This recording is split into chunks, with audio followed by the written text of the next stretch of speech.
Débutons ce journal par ce communiqué des forces rwandaises de défense qui indique qu'à 4h30 du matin ce mercredi, les forces armées de la République démocratique du Congo, estimées entre 12 et 14, sont entrées dans la zone neutre entre le Rwanda et la République démocratique du Congo, à la frontière du district de Rusizi, c'est en province de l'Ouest, et ont ouvert le feu au poste frontalier rwandais. Les forces rwandaises de sécurité ont répliqué et les forces congolaises se sont retirées. Aucune victime côté rwandais. La situation est calme.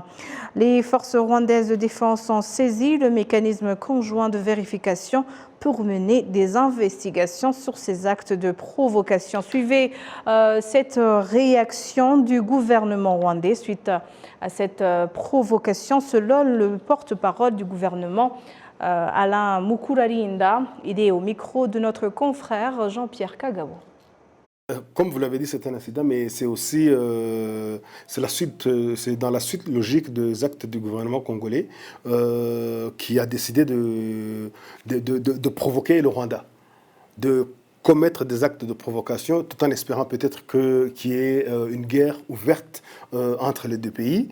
Mais le Rwanda ne va pas tomber dans ce piège parce que pour le Rwanda, ce problème ne sera résolu que par la voie de discussion, par la voie de dialogue. Mais une chose est sûre, si le Rwanda est attaqué, le Rwanda va se défendre. Mais le Rwanda ne va pas réagir à ce genre de provocation parce que vu la façon de réagir du gouvernement congolais qui crie partout que c'est le Rwanda qui attaque le Congo, c'est le Rwanda qui est de le M23, c'est le Rwanda qui est la cause de l'insécurité dans la région. C'est un slogan qu'ils ont mis en place, c'est un slogan qui continue à diffuser un peu partout. Donc ils essaient aussi de provoquer pour voir si le Rwanda fera un faux pas pour entrer en guerre ouvert.